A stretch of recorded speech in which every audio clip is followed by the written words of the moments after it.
वरना तो हराम में भी राम लिखा हुआ है। राम के बारे में, राम के अस्तित्व के बारे में, राम मंदिर के बारे में 100-200 मीटर तक देखा भी नहीं जा सकता। आंख की रोशनी खत्म हो जाए, सांस लेना मुश्किल हो रहा। को माफी मांगनी चाहिए नीतीश कुमार को।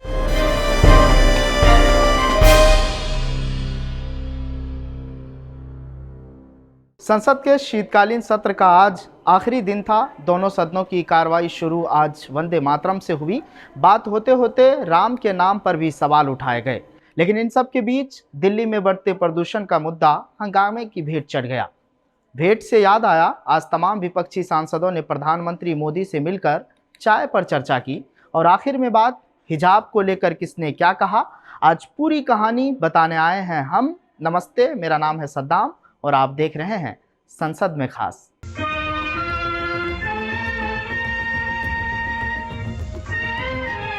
संसद के शीतकालीन सत्र में सत्ता पक्ष और विपक्ष के बीच गर्मागर्म बहस और विरोध के बीच आज दोनों सदनों की कार्रवाई अनिश्चितकाल के लिए स्थगित कर दी गई। इसके बाद लोकसभा स्पीकर ओम बिरला के कक्ष की एक तस्वीरें आई और जहां प्रधानमंत्री नरेंद्र मोदी, रक्षा मंत्री राजनाथ सिंह और प्रियंका गांधी बैठी दिखाई दे रही है।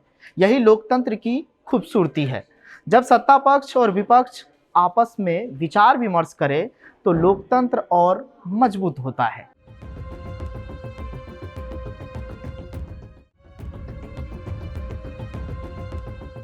संसद के शीतकालीन सत्र में पहले दिन शुरू हुआ हंगामा आखिरी दिन तक रहा।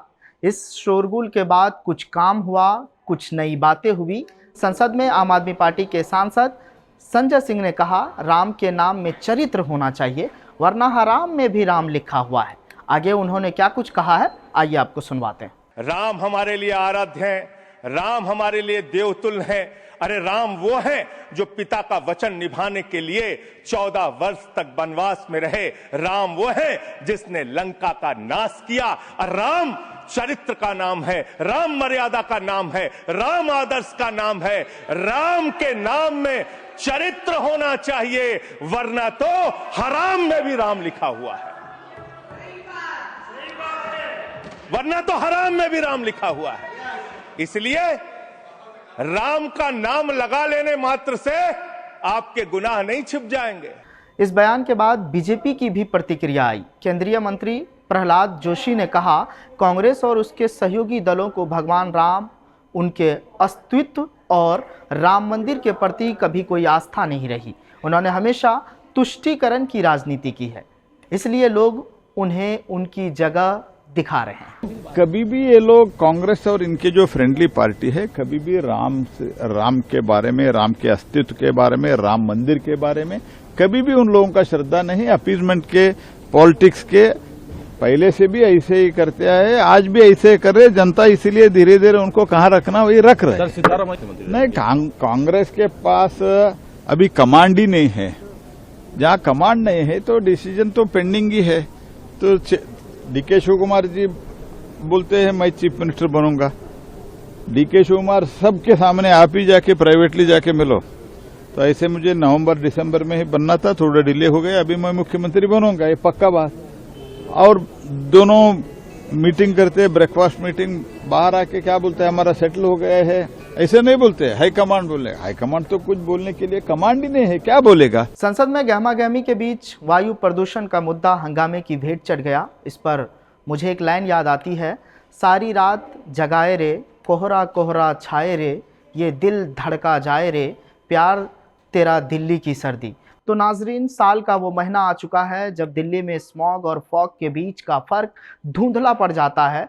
जब तक चर्चा प्रदूषण से ठंड पर आती है, तब तक मार्केट में पिचकारियां बिकने लगती है। पॉल्यूशन की जितनी किस्में बाजार में उपलब्ध है, सभी दिल्ली में पाई जाती है। क्या हवा, क्या पानी, फिर भी घर छोड़ने वाले तमाम प्रवासी पहली ट्रेन दिल्ली के लिए ही पकड़ते हैं।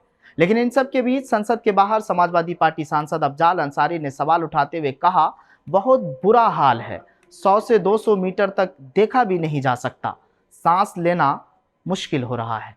देखिए, बहुत बुरा हाल है, 100-200 मीटर तक देखा भी नहीं जा सकता। आंख की रोशनी खत्म हो जाए, सांस लेना मुश्किल हो रहा। आम इंसान इस यहाँ के प्रदूषण वातावरण में जो है, वायुमंडल में जो है, उससे वो बहुत दुखी है, परेशान है। इसके समाधान की दिशा में सरकार कुछ करना नहीं चाहती, चर्चा से भाग रही है।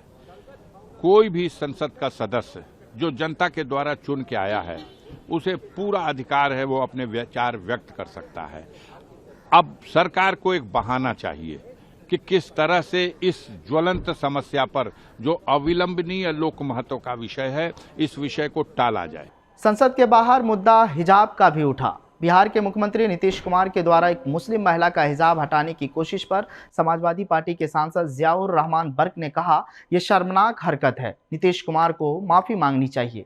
अगर माफी नहीं मांगते तो कानूनी कार्रवाई होनी चाहिए। और उन्होंने आगे क्या कुछ कहा है, सुनते जाइए। देखिए, जो उमर अब्दुल्ला साहब आपने बताया कहा है, वैसे तो हमारा मजहब ये इजाजत ही नहीं देता कि आप किसी सिर्फ मुस्लिम ही नहीं, किसी दूसरे धर्म की हमारी माँ बहन के साथ में इस प्रकार की हरकत करें, उनका हिजाब खींचें, उनका दुपट्टा खींचें। निहायत घटिया और शर्मनाक हरकत है जो ये की गई है बिहार के अंदर। और यकीनन जो उन्होंने कहा है कि अगर हम ऐसा गौर करें तो इस देश के अंदर कैसे हालात उत्पन्न हुए थे, क्योंकि जितना जहर बीजेपी ने घोल दिया है तो ये बहुत हालात बदल सकते थे। लेकिन अफसोस है कि आज हमारी एक मुस्लिम बहन के साथ, माइनॉरिटी की बहन के साथ में एक इस प्रकार की घटना है और देश खामोश है। क्यों कोई उनके खिलाफ अभी तक ना माफी मांगी, ना कोई कार्रवाई हो रही है कि कोई मांग हो रही है। हम चाहते थे कि उनको पूरी इस देश की जो आधी आबादी है, उनसे हमारी सिर्फ बहन के साथ में ये बेइज्जती नहीं है, पूरे आधी आबादी के साथ बेइज्जती है। उनको माफी मांगनी चाहिए नीतीश कुमार को, और अगर माफी नहीं मांगते तो यकीनन कानूनी कार्रवाई उनके खिलाफ होनी चाहिए। शीतकालीन सत्र के तीसरे हफ्ते का आखिरी दिन था। बाकी सत्र की तुलना में इस शीतकालीन सत्र में हंगामे और शोरगुल के बीच काम भी हुआ, कुछ नई बातें हुई, एक दूसरे पर नाम लेकर आरोप भी लगाए गए।